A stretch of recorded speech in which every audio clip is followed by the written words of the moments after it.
Hello everyone, and welcome to Beyond the Noise, the M.M podcast where we explore the intersection between AI, investments, and the latest trends in the industry.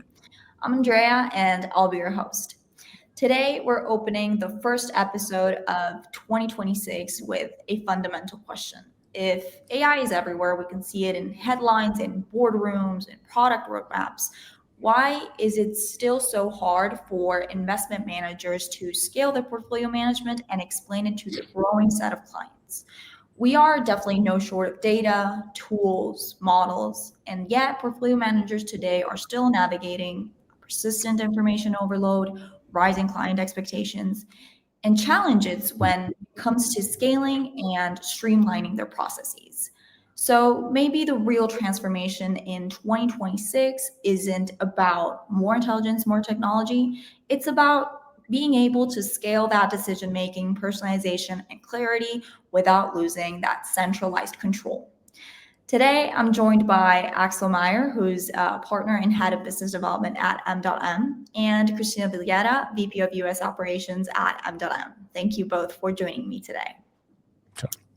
Together, today, we'll explore a little bit how AI is redefining portfolio management, no longer as a new set of technology or experiment, but more as an embedded infrastructure.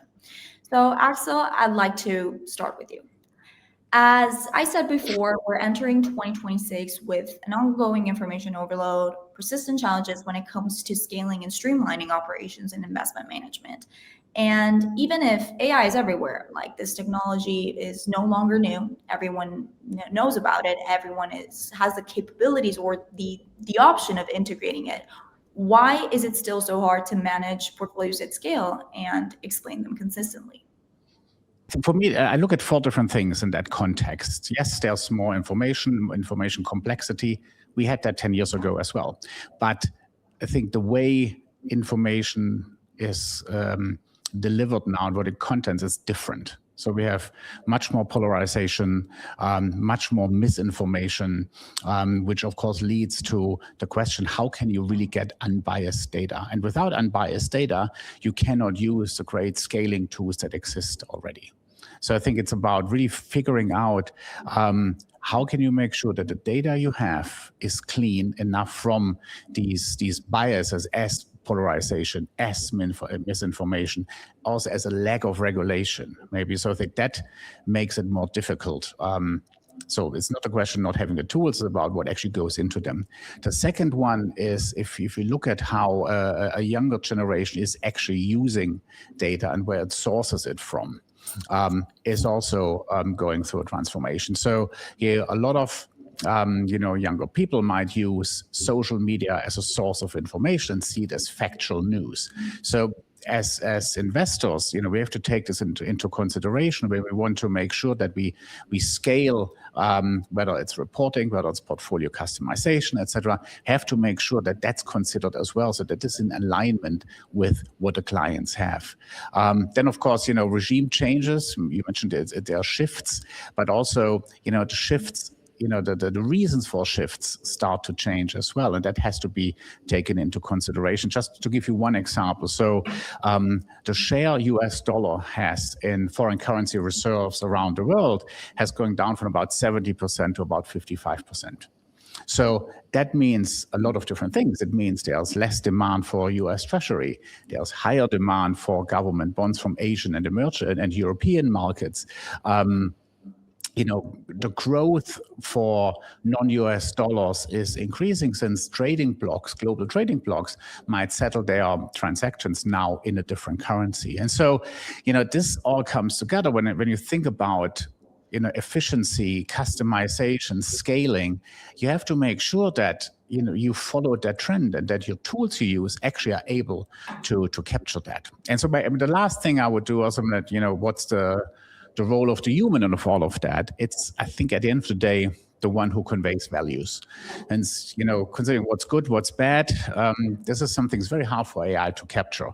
And this is where the personal touch, the connection between an advisor and the client is very, very critical to help clients getting through that in conveying the values. I think these four things kind of for me are the bigger challenges about scaling up, using customization in a context where tools have been growing, have become more powerful, but the environment gives us additional challenges. Yeah, it's definitely, especially as you said, the human remains sort of in the center of that relationship building. AI or all these tools that we can find today are more of an enabler to scale these operations. Christina, what have you seen, especially the take of U.S. operations in M.M, is the trend over there? Like, there are so many tools, especially in the US is where most of these all emerge. Why is it sort of still so hard to be able to take these tools and sort of effectively integrate them to be able to scale operations and investment management? That is the million-dollar question. And I think Axel framed some of the themes very nicely with your 4 points. Mostly, and to kind of piggyback on number one, I think about this often, not just in our industry, but in general, with more access to information and options sometimes leads to the paradox of choice, where if you are, let's take an advisor, for example, and you have so many different options to deliver to your clients these days, and you're looking at different investments, such as the vehicle. You want SMAs, direct indexing, such as the asset class. Now there's more wider access to private equity and alternatives than there ever was, to the actual values-based investing. So when you look at this and you're looking for different funds you maybe want to use or build to really create the most valuable and personalized portfolio for your client, it's like, where do I even start? And I think but at the asset manager level, using AI to innovate, both in terms of your portfolio construction, but also in how you're curating that access to specifically match the needs of the downstream to the advisors with whom you are serving, to say, you know what, we have infinite number of combinations. Custom model portfolios are very common. And frankly, in the US, that's been a really emerging trend as the retail channel has been one of the higher growing channels that we're seeing. So instead of just saying we have thousands of options, it's, well, we have many different options to customize, but here are the ones we think are best for you, given your needs, your client base, and how you run your business, from an asset manager to advisor level, and then likewise advisor to the client himself or herself. Definitely. If I can just add a thought about, I think that this is, this is an interesting development, but if you think about how far it actually goes, so, wealth management actually becomes almost like life management. So this customization Christina talks about is a lot also about, you have to take into consideration not only, the liquid assets somebody has, but also, are there private investments? Do they have a house? What about retirement? What about other needs that people have? What about healthcare, etc.? So that all has to come into the equation. And this also means that, of course, as an advisor, you need the time to be able to detect that. And this is why you also need AI tools that help you dealing with everything else. Yeah, it's not only about knowing the client, it's also the fact that the amount of these clients are on the rise. So it's not only like numbers wise, it's growing, complexity wise, it's growing because client needs are, well, rightfully so. They want to be known. They want a personalized treatment when it comes to investment management. So what would be an example, Axel or Christina, feel free to answer, of how these AI tools or this technology is able to provide this for the advisor? Christina, do you want to go? Sure. Well, actually, what I will take is frame it for the end client, if I can, Andre, because I was reading about this yesterday, and we hear this: personalization is table stakes. like, and also what does it really mean? AI is table stakes, but this study I was reading from Edward Jones that surveyed their advisors specifically on an emerging demographic, which are women, which Axel and I were actually discussing this the other day with the great wealth transfer, how women have really emerged as being the head of household and taking responsibility for the share of wallet, managing not just finances, to your point, Axel, but like the broad, like life planning. And in this survey, the advisors were asked, what do women care about the most? And the answers were three things. First was education and transparency. It's no longer good enough to just say, here's your statement, here's what I'm doing. Like, trust me, I'm your advisor. That women in particular, and others as well, really want to understand and be a part of the journey of like why the decisions are being made as it relates to their financial health. Two, communication. And Axel, you touched on this in one of your main 4 points, is that we're in this digital world where there are so many different ways to communicate, which is great. And that necessitates the need to use those channels to meet clients where they're at, whether some clients still want to meet in person only on a quarterly basis. But what we found is that many advisors say that their clients demand more frequent communication, even if it's just a simple check-in via email or text message or an update. So advisors who are able to do that well and leverage AI to do that tend to create value. And then lastly, the actual empathy. So the ability to really trust and understand their clients, their needs, what their fears are. So these are 3 common things. So then, Andre, to your point, I think an AI solution that can allow the advisor to focus on, we'll call it the human element, whether it be through being able to tell a story around a portfolio for that educational piece, which there are solutions out there like that would be valuable, to being able to not just sound like ChatGPT when you're reaching out via email. Because frankly, I had one of my best friends texted me the other day, and I could tell she put it through ChatGPT because it had the M dashes. And I was like, oh, that's really cute that she like wanted to like be thoughtful about this, but it all sounds the same after a while. So I say, like, in terms of using AI to act as a baseline to sound more human is starting to become an emerging thing. And I think Axel wanted to jump in on this. Yeah, this is kind of about, with the value thing and AI, but also to, what you said about women taking control on the financial assets of a family. So that's a transition that's happening in the US and in other places as well. And one of the effects, and it's not even a side effect, I think for financial advice industry, it's a big effect, is that very often the women change the financial advisor. So their partner, might have one person, but for the reason you mentioned, Christina, about the empathy, the understanding what priorities are, etc., they see that the former financial advisor hasn't actually the same priorities, and this is why there's a shift in that. And that means for financial advisors, they might actually get many more clients. Another development we're seeing is that the number of financial advisors is really going down in the US, and there's no, for the lack of a better expression, the replacement rate that's high enough to capture that. So you have 2 developments that go in opposite direction, right? More need for tailored financial advice, good understanding of clients, and fewer people who are able to get that. And this is a natural area where AI can be very helpful in making sure that, as Christina said as well, that the financial advisors can make sure they understand what clients actually need.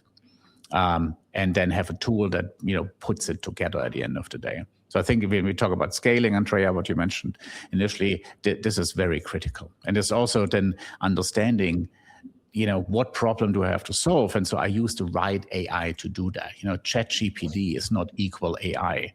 There might be a different problem to solve that, requires the right tool, and that might not be a large language model.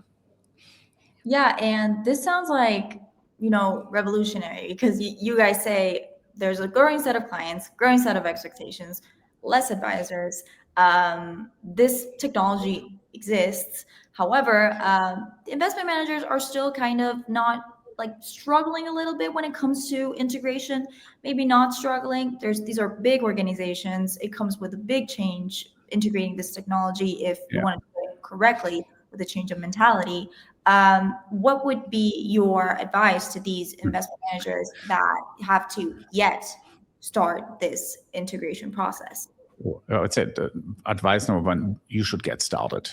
No, you're already behind others. But, to be successful, and, we've been doing this for 10 years, we've been really able to see large organizations who do it well and others who don't do it well. And so, there are a few things to consider. So there should be something like an AI vision for the company.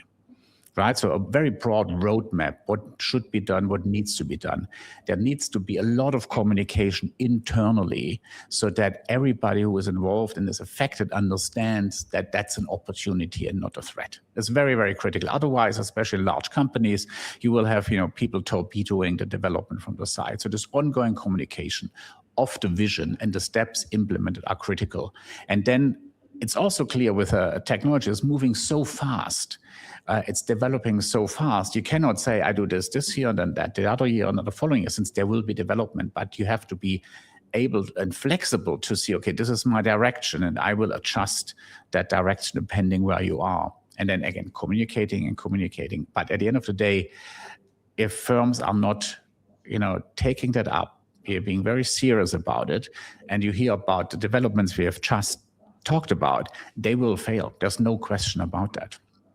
And Christina, you've worked, with several clients when it comes to integrating this technology. What have you seen that is successful from their part when it comes to not having it to then the process of integrating it that is not a short one to being fully successful with it? Yeah, I think Axel hit the nail on the head perfectly in the sense that the vision needs to be clear, but the company needs to be nimble to be able to flex with how technology changes in that rate. But most importantly, it needs to come from the top. And I think what we've seen with a lot of our clients who are successful in transformation is that there is this vision that the executive or the senior leadership team really buys into. Like, we have this vision for AI, we understand our organization, and also, we're not going to completely reinvent the wheel. Like, I think that's the other thing, that there's this myth of, well, there's so many solutions that are point solutions. And a lot of times, like, firms were just buying them to fill holes. Oh, wait, that maybe didn't work as well. Oh, let's start from scratch. There's definitely a middle ground between the two. And that, back to Axel, goes back to the vision of, where do you want to go? Who do you want to be as an organization? And what are the key areas that you need to work on or focus on to get there? And that's really where AI can help. I would say those areas tend to be like what we've been seeing are: 1, portfolio construction; 2, storytelling. Like, how do you tell a story around both the portfolios you're creating and also like what that means to the client; and 3, just like management and reporting. So if you as an executive team can come up with your top 3 priority areas that align to your business, could be those or not, that's a good start.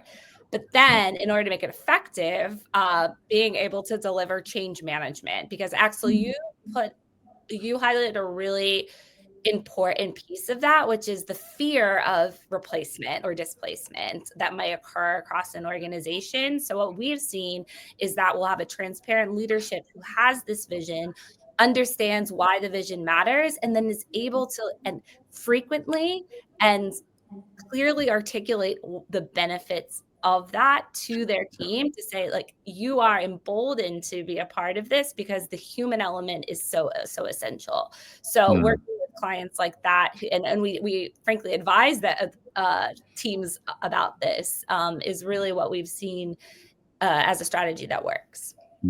Just one comment. You talk about storytelling and how important it is. It's also clear, it cannot be fiction, right? It has to be something very good, content-driven, talking about why things are in a portfolio, what happened there, personalized for everybody. So I think this is a key element in communication. And to the other points you mentioned as well, we talk about what we have seen where it didn't work. where, there was no vision, there was no communication, there was no clarity of benefits, is when you have like a vague commitment from senior management about, yeah, we should do AI to some extent. And then teams within the organization start, oh, let's try this. Let's even do a proof of concept. And I might be able to actually pay a little bit for that, etc. But this is always then out of context, right? And so if you want to implement that strategy properly, there always are a lot of different departments involved. And if you have one coming up with an idea and even testing something, and that's maybe then not connected to the rest, it is going to fail. We have seen this again and again. So there's a goodwill here, but it's completely isolated. Yeah. And so, there's so many. If you think about how much resources you waste through that, and the other thing you do, you have an example of failure. And this is why then the whole company might be very reluctant to do something else. You can say, oh, so-and-so, they tried to do this. It didn't work. And so this is an excuse for many others. Okay, look, we tried it. It's not ours.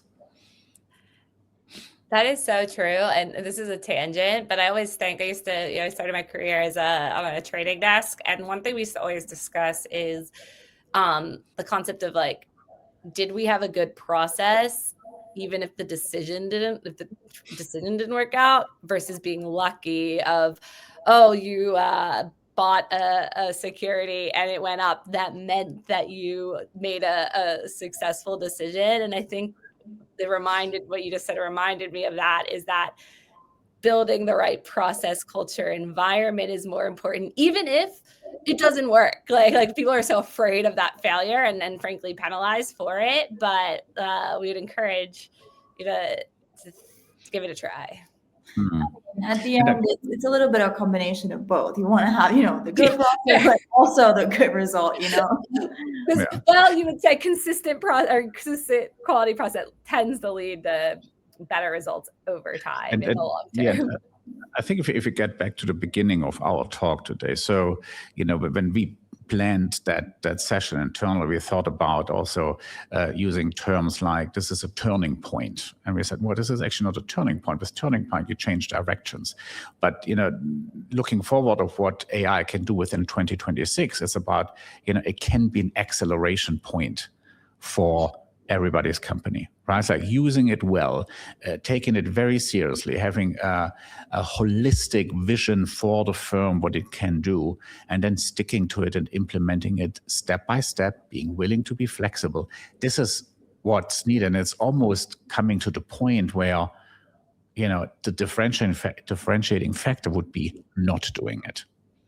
Right? So it becomes almost a requirement to do it well. And the way it has to be done, it's not one, like a one size fits all. It's, asking yourself in self-reflection, what philosophy does my company have? What do we stand for?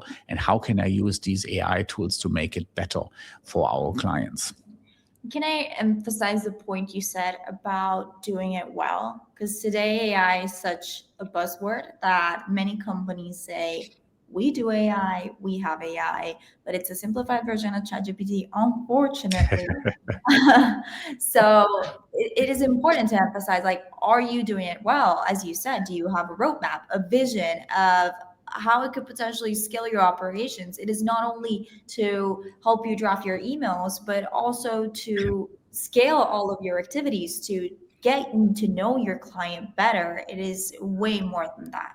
Yeah, I think that's a good question and the direction it goes. So, you also said before that everybody's talking about AI and using AI. So there was a phase over the last 2 to 3 years where people thought they have to say, I use AI. That's the wrong approach. You have to say, what are the challenges I'm facing? What are the problems I have to solve? And then you think, hey, who can help me with that? And if the technology happens to be AI to solve the problem, fantastic. And there are some challenges that are, made for AI to solve. But it's not about I have to use AI. It's about really analyzing what do I need to do and what's the technology that can help me doing that. And that will lead to the right results. And what's the right type of technology, because there's different types of artificial intelligence that can be integrated. Well, ourselves, of course, we focus on analytical and the generative part, but there are so many different types of technologies, and as we said, so many different types of tools and models that can be integrated today. It's just a matter of finding the right one. It's just one thought going along with this. It's like almost if you talk about AI literacy. Right, so this is, I think, the other part within companies in general, to make sure, staff is educated about what AI can do, right? About understanding that there are different tools, understanding the drawbacks in certain applications, etc. So this AI literacy becomes, I think, a very important part for people to feel more comfortable with the situation, being able then again to, analyze a problem, see what solution is needed, and then find the right technology for it. When it comes to AI literacy, I guess there's different levels of it. Of course, it has been widespread, especially in the last few years, that it has become this huge buzzword. But it is important to know the basis, especially when it comes to integration. Christina, what would you say has been in integration a recent challenge, let's say? Be it literacy, be it the picking of the tools, the identification of use cases. Recently, what would be a challenge when it comes to AI integration that you have seen? I think you summarized a lot of them. I would say the first one is knowing where to start. So as we talked about, that's why the vision, it all comes back to that vision. And firms have really started to, and especially in the US, and I think globally too, like fee pressure is a big thing in this industry. And even though growth is so healthy and the size of the pie is large, companies are looking for opportunities to streamline and consolidate. And no longer is it, oh, I have the budget, I'm just going to try this new tool, because what we've learned is that there are many new tools that were tried and just sat on the shelf. So I think one of the biggest challenges is one, the consolidation of that. But then with that, also not being afraid to buy something new. So because we've been seeing firms that are like, well, we already use, we have a core platform that we already use, and it does the job 80% of the way well. And we've tried all these vendors to limited success, and now we're looking to consolidate. I think that, again, is where the problem, actually, like the way you frame that, like it's like, okay, well, identify 3 problem areas that, like, if you were to prioritize the top areas where you're like, I'm going to use this space, I'm going to consolidate, and then these are my top 3 problems. How does AI relate to that? I think that could help with being able to not just feel overwhelmed by choice, while also taking a risk in terms of trying something new that might actually unlock growth, benefit, and scale in a way that you've been struggling with previously. And something that you said about sometimes, clients having core platforms, and well, a big problem that sometimes arises is the integration with legacy systems. Yeah, that's a hot topic right now. How do we go about doing that migration successfully to become from a legacy system to try and integrate to an API first environment? So there's that whole connectivity in between different tools. Yeah. How would you go about, has there ever been a problem, not a problem, but more of a challenge with a client where it was, a challenge going from that legacy system into a whole integrated ecosystem? Yeah, we get this a lot. There's vendor exhaustion in full candor, and so the bar for a company to adopt a new solution, even though conceptually they might have the need. For example, we've talked about storytelling, and one thing we oftentimes hear is my team spends so much time reviewing each portfolio, understanding the changes, comparing it to a benchmark, talking about a market view, and writing all of that and putting that together, whether it be for a fund or whether it be for an end client. And then let's rinse and repeat that every month, every quarter. And let's send that to our 100 clients. It takes forever. It's very manual. And well, frankly, like core, that's outside the scope of many core platforms. But what we see is look for what to look for in vendors. So number one, data. Axel, you hit this: data security, data privacy, like asking good questions around like what does that company, what type of data sources do they use, what type of exposure would you have, what type of risks are there. So that's really fundamental.